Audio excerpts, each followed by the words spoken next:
Now, next question is the potential difference between two terminal of electric heater is 60 volt.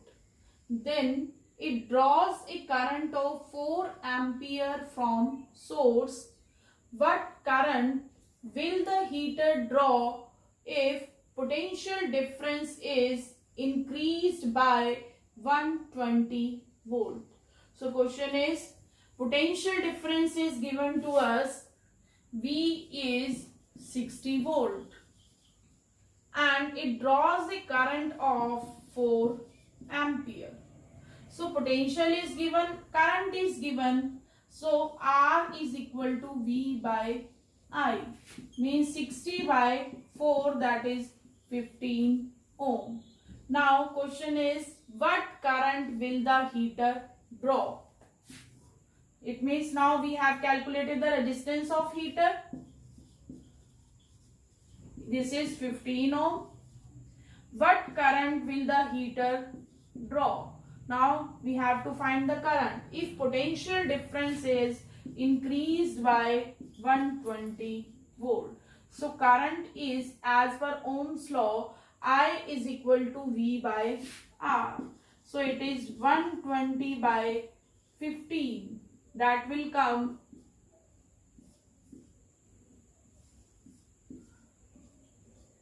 8 ampere. Okay.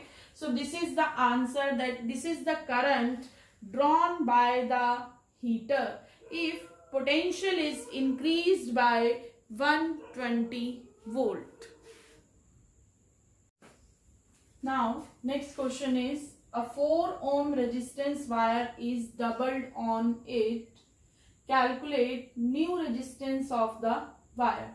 This is your NCERT question. Initial resistance is given, that is 4 ohm.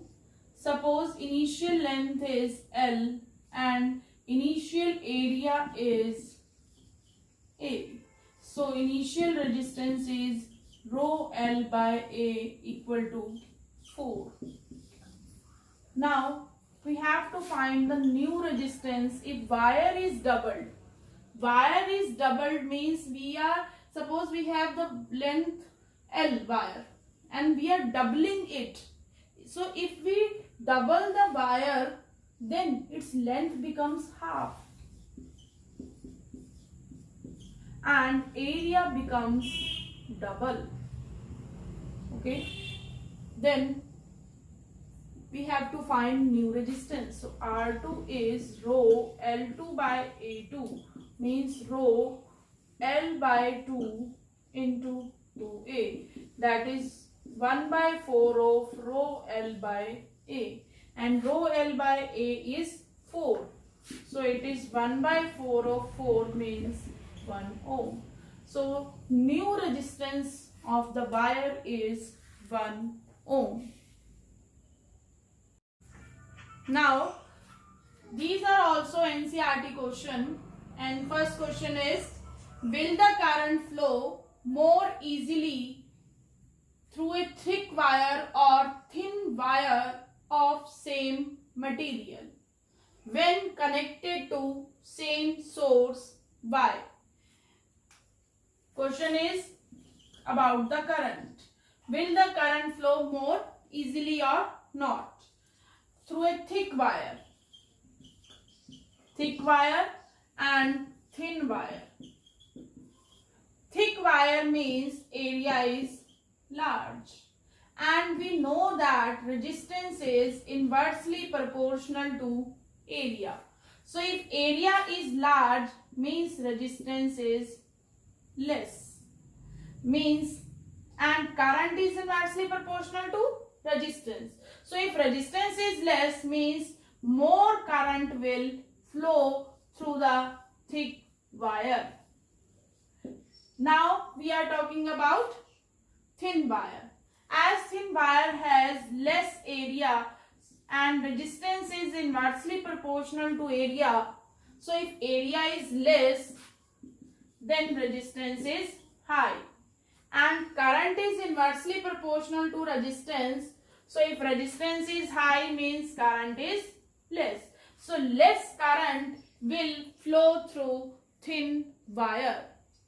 Clear? Now, next question is why coils of toaster and electric iron made up of an alloy rather than pure metal.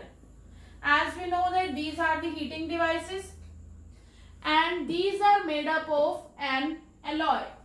Why we prefer alloy? Because alloy have high resistivity than metal. And one more thing is that they do not easily oxidize even at high temperature. Even at high temperature. So they do not burn very easily. So we prefer alloy rather than the pure metal, these heating devices.